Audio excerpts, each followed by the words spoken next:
An electric dipole is placed in uniform electric field. Dipole axis makes an angle theta with the direction of electric field. तो यहाँ पे कुछ electric field lines हैं, मैं बना लेता हूँ electric field lines. Let us say these are the electric field lines.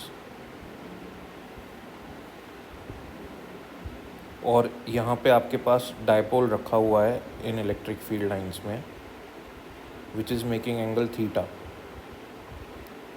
तो डायपोल जो है वो थीटा एंगल बना रहा है इलेक्ट्रिक फील्ड के साथ में. So these are electric field lines और ये डायपोल मोमेंट वेक्टर ले लेते हैं अपन, थीटा एंगल बना रहा है. For dipole to be in stable equilibrium theta equals to. देखो इक्विलिब्रियम, स्टेबल इक्विलिब्रियम का मतलब क्या होता है? स्टेबल, पहली बात तो इक्विलिब्रियम होना चाहिए, दूसरी बात की स्टेबल होना चाहिए. स्टेबल इक्विलिब्रियम में क्या होता है, हमेशा ध्यान रखो, चाहे कोई भी टाइप का क्वेश्चन हो, स्टेबल इक्विलिब्रियम का मतलब होता है कि जो एनर्जी है ना वो मिनिमम है, मिनिमम एनर्जी होनी चाहिए. ठीक है ना. अब एनर्जी ऑफ डायपोल होती है minus P E cos theta. अब मुझे इसको मिनिमम करने के लिए कॉस थीटा की मिनिमम वैल्यू चाहिए. ठीक है. अब ऑलरेडी यहाँ पे माइनस साइन है, कॉस थीटा की मिनिमम वैल्यू कितनी होगी?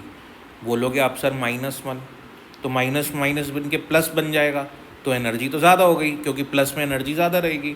तो मेरे को थीटा की वैल्यू ऐसी पुट करनी है कि मेरा जो ये आंसर है ये नेगेटिव में रहे. तो उसके लिए मुझे क्या वैल्यू पुट करनी पड़ेगी? उसके लिए मुझे थीटा की जगह पुट करना पड़ेगा 0 डिग्री.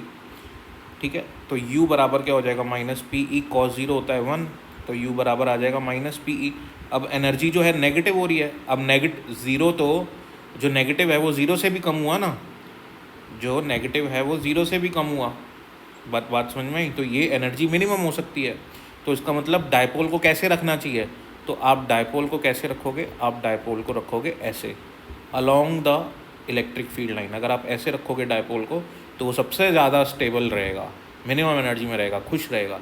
लेकिन अगर आपने डायपोल को ऐसे ना रख के ऐसे रख दिया, opposite to the direction of electric field, तो वो क्या रहेगा? अनस्टेबल इक्विलिब्रियम में हो जाएगा. 180 डिग्री हो जाएगा थीटा एंगल दोनों वेक्टर्स के बीच में. इलेक्ट्रिक फील्ड की डायरेक्शन ये, डायपोल मोमेंट की डायरेक्शन ये, दोनों वेक्टर्स के बीच में 180 डिग्री एंगल. इधर 180 डिग्री पुट करूँगा तो कॉस 180 -1 होता है, माइनस माइनस प्लस हो जाएगा. तो पोटेंशियल एनर्जी हाई हो जाएगी, बहुत हाई एनर्जी, तो वो हो जाएगा अनस्टेबल इक्विलिब्रियम. ठीक है. तो इसका आंसर होगा 0 डिग्री फॉर स्टेबल इक्विलिब्रियम.